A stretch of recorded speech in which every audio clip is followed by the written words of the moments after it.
The stagecoach rolled through the dying light like a memory refusing to fade. Dust lifted behind its wheels, rising in slow curls against the orange bruise of the sunset. Inside sat a woman wrapped in a faded shawl, her hands folded tight around a worn leather bag. Her name was Clara Wren, and she had nothing left but a few coins, her mother's sewing needle, and the ache of a life that had quietly come undone. They said the prairie had room for all kinds of hearts, but some hearts came west only after being broken elsewhere. When the coach stopped at Willow Bend, she stepped down into a street washed in silence. The air smelled of horses, hot iron, and rain that never quite came. Her boots sank into dust as she looked around at the row of weathered buildings. A saloon with a broken sign, a church cross leaning slightly, and the general store where a few faces turned toward her and then quickly away.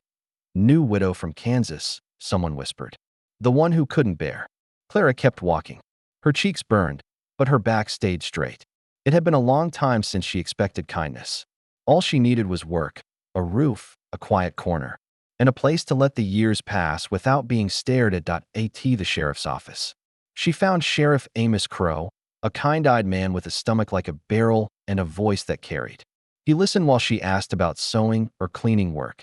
"You might try the Boone place," he said finally. Old Elias Boone just lost another housekeeper. 3 young ones, cattle to tend, and a house too big for one man. You'd earn your keep there. So, as the sun slipped low, Clara walked the dirt road leading out of town. The wind turned cool, brushing the scent of sage across the fields.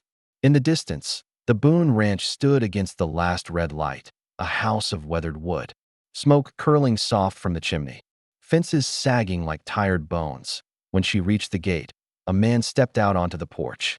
Elias Boone was tall, broad-shouldered, with hair streaked by gray and eyes the color of dust after rain. His sleeves were rolled, his hands rough from years of holding reins instead of comfort. "You lookin' for work?" he asked, voice low. "Yes, sir," Clara said. "I sew, cook, and keep to myself." "Keepin' to yourself's a good start." He studied her a moment longer, then opened the door. "You eaten?" She hadn't, not since dawn. But she only nodded. Inside, the air smelled of stew and old wood. 3 children sat at a long table, their eyes wide and curious. They watched her as though afraid she'd vanish, like others who'd come before. Elias ladled stew into her bowl, sat across from her, and said nothing more. The silence was gentle, almost kind. When she finished, he said quietly, "You can stay a week. We'll see how it fits." That night, Clara slept in a small upstairs room that faced the hills. Through the thin window glass, she could see the stars, far brighter than they ever were in Kansas. For the first time in months, she dreamed of nothing at all. Days passed slow and kind. She mended curtains, patched shirts, and taught the youngest boy, Tommy, to read by lamplight. She moved like someone trying not to disturb the peace she'd stumbled into. Every small kindness felt borrowed. Every smile felt like something she might have to give back. Still, the children began to trust her. She listened when they spoke and never raised her voice. When Tommy broke a toy horse, she fixed it with thread and patience. When Maggie, the eldest, burned her hand on the stove, Clara held it under cool water and hummed softly until the girl's tears stopped. Elias watched from the doorway more often than he spoke. One afternoon, he found her outside under the clothesline, mending a quilt with tiny, perfect stitches. "You got steady hands," he said. Clara didn't look up. "Hands don't tremble when they've got purpose," she answered. He nodded once, as if that made perfect sense, and went back to work without another word. But that night, she caught him lingering at the table after supper, watching the way she moved about the kitchen, not with desire, but with quiet gratitude. Sundays were the hardest. Willow Bend was a town that thrived on stories, half-truths, old grudges, and gossip spoken through the corners of mouths. When Clara walked into the small wooden church with Elias and his children, the room went still. The preacher smiled, but the women in the pews traded glances like knives. During the hymn, she heard her name carried on whispers. "That's the barren one. Her husband left her, didn't he? Poor thing. What's Boone thinking, bringing her around?" Her throat burned, but she sang anyway, her voice steady even as her eyes blurred. After the service, Ruthie Miller, a plump widow with a voice made for gossip, stopped her outside. "You're brave," she said sweetly. showing your face here after what folks say?" Clara's jaw tightened. She didn't answer. Elias came up beside her, his shadow falling over the ground between them. Ruthie smiled tightly and walked away. On the ride home, the children were quiet. The sky hung low and gray over the fields. Finally, Clara spoke, her hands twisting in her lap. "It's true," she said softly. "What they said in there. I can't have children. The doctor told me years ago. My husband said I was half a woman because of it." The horse's hooves struck the earth like the ticking of a clock. Elias didn't look at her for a long time. Then he said, "Good." She blinked. "Good. I've got enough kids for both," he said simply. She turned to look at him. At the calm in his face, the small curve of a smile that wasn't pity but peace. Her throat ached too much to answer. When they reached the ranch, she climbed down from the wagon and stood watching the children run toward the porch. Elias tipped his hat and led the horse away.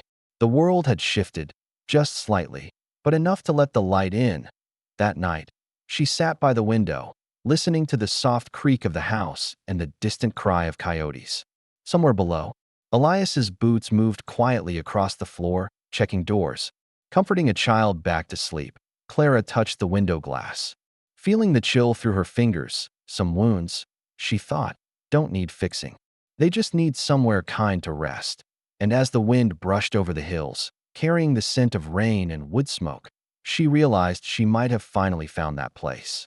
Dawn came gray and uneasy, the kind of sky that warned of trouble.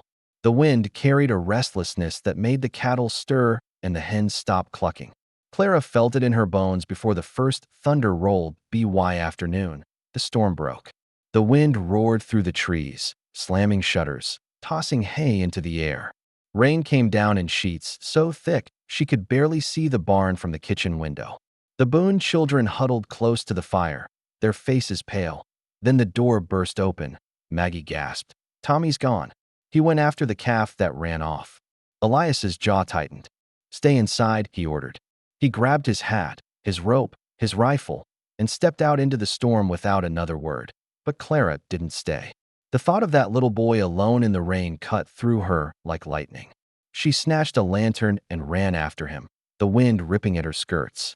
Her boots sinking in mud, the sky flashed white, and for a moment, she saw him, a small figure clinging to a fallen branch near the swollen creek. The water raged around him, brown and wild, tugging at his legs. "Tommy," she cried, her voice nearly swallowed by thunder. He turned, terrified, and reached a hand toward her.